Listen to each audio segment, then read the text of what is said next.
महाराष्ट्र में विधानसभा चुनाव के दिन जैसे जैसे करीब आ रहे हैं, वैसे वैसे मेलघाट की सर्द फिजाओं में राजनीति गरमा रही है। हाल ही में प्रहार संगठन के जिला उपाध्यक्ष तथा कामगार नेता रमेश तोटे ने अपनी पार्टी से इस्तीफा देकर विधानसभा चुनाव लड़ने का ऐलान कर मेलघाट की राजनीति में हड़कंप मचा दिया है। बुधवार को स्थानीय जिला परिषद रेस्ट हाउस में आयोजित पत्रकार परिषद में उन्होंने प्रहार संगठन के विधायक बच्चू कुड्डू पर निशाना साधते हुए कहा कि कभी भी एक मयान में दो तलवारें नहीं रह सकती हैं। 2022 के विधानसभा चुनाव के दौरान प्रहार संगठन ने मेलघाट विधानसभा से मुझे टिकट देने का निर्णय लिया था, किंतु अंतिम समय में टिकट राजकुमार पटेल को दे दिया गया। उसके बावजूद मैंने संगठन के प्रति ईमानदारी से काम किया और पार्टी प्रत्याशी राजकुमार पटेल को विजय श्री दिलाने में अहम भूमिका निभाई, परंतु पार्टी ने इस बार अन्य कार्यकर्ताओं का भी विचार करना चाहिए था, मगर अफसोस की पार्टी के पास ये सब सोचने का समय नहीं है। इस सवाल पर कि क्या उन्होंने चुनाव लड़ने के लिए किसी अन्य दल से टिकट की मांग की है, उन्होंने कहा कि मैं और मेरी पूरी टीम बीते 10 सालों से कामगारों के लिए लगातार काम कर रहे हैं। मेलघाट के धारणी, चुनरी तथा टेबरू खेड़ा में विद्यालय के माध्यम से 42,000 कामगारों को उनकी हक की योजनाओं का लाभ दिया गया है और प्रस्तावित 18,000 कामगारों को लाभ दिया जाना है। कामगारों के समर्थन को देखते हुए मैंने कांग्रेस और राष्ट्रवादी कांग्रेस शरद पवार गुट से टिकट की मांग की है। कामगार नेता रमेश तोटे के विधानसभा चुनाव लड़ने की घोषणा से मेलघाट विधानसभा चुनाव में भारी उलटफेर हो सकता है। प्रहार से इस्तीफे के बाद रमेश तोटे विद्यमान विधायक राजकुमार पटेल के वोटों में सेंध लगा सकते हैं, वहीं महाविकास अघाड़ी और महायुति गठबंधन के प्रत्याशी को भी प्रभावित कर सकते हैं। नवल किशोर प्रजापति की रिपोर्ट।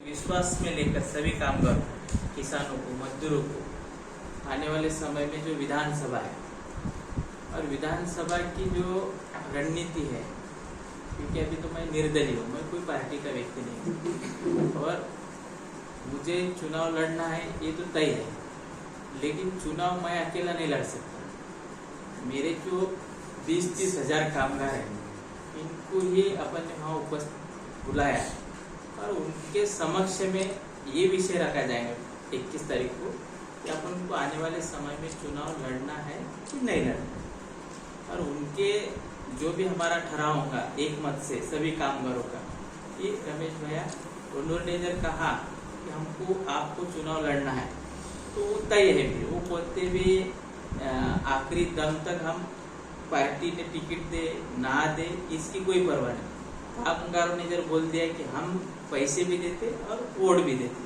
तो वो मेरा पहले से ही तय था।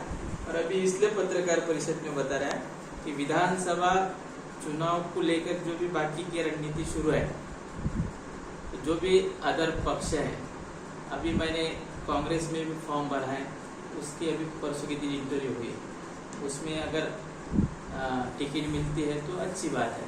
मैंने राष्ट्रवादी को भी सुप्रिया ताई को मिल के आया, मैं खुद मुंबई जाके सिल्वर ओक पे वहाँ पे भी मेरी फाइल थी और मैंने बीजेपी को भी फाइल दी है, खुद मैं बलवंत अपने बावनकुड़े साहब को खुद मिला। मैंने तीनों भी पक्ष को अपनी फाइल दी कि मुझे लड़ना है और जो भी पक्ष टिकट देती होगी तो अच्छी बात है, लड़ूंगा, और नहीं दिया तो हम निर्दलीय लड़ने चाहिए।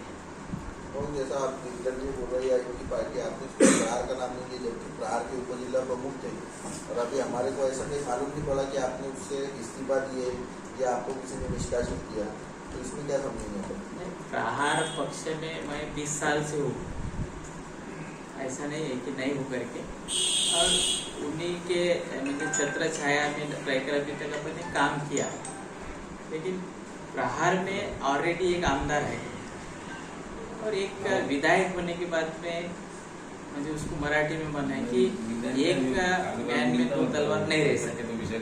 तो ये तो साहजिक ही है कि एक तत्कालीन विधायक रहने के बाद में मुझे टिकट कहीं से कहीं तक नहीं मिलता है। पार्टी मेरे बारे में क्या सोचती है ये मैं नहीं समझूंगा, लेकिन मुझे समझ में आया कि पार्टी मुझे टिकट 100% नहीं। प्रहार के जो संस्थापक है बच्चू भोग कड़ू, इनके पास में आपने कभी ऐसा प्रस्ताव रखा कि भाई मुझे इस बार मौका दिया जाए मेलघाट से करके?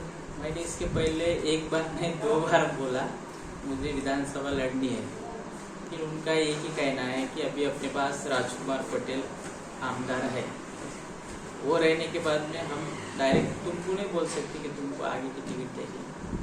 तो अब वो डायरेक्ट जरी नहीं बोला तुमको देंगे नहीं देंगे, लेकिन मुझे ऐसा लगता है कि आप उनके साथ पटेल साहब है तो अपन ने ये रास्ता साइड को लिया अच्छा है।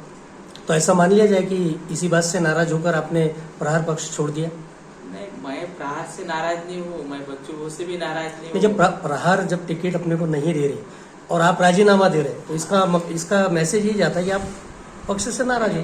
मैं और बताता, मैं बच्चों से भी नाराज नहीं हूँ, मैं राजकुमार पटेल से भी नाराज नहीं हूँ। मेरा विषय कि बाबा साहब ने जो हमको घटने में अधिकार दिया लोकशाही में चुनाव लड़ने का, वो अधिकार को तो मैं अच्छी तरह से जानता हूँ, उसके ही खरा उतर कर मैं चुनाव लड़ने वाला हूँ। मेरी चुनाव राजकुमार पटेल के खिलाफ में नहीं है, मेरा चुनाव केवराम के खिलाफ में नहीं है, मेरा चुनाव प्रभुदास के खिलाफ में है। मेरा चुनाव लोकतंत्र के साथ में, जनते के साथ में मेरा चुनाव है। अच्छा,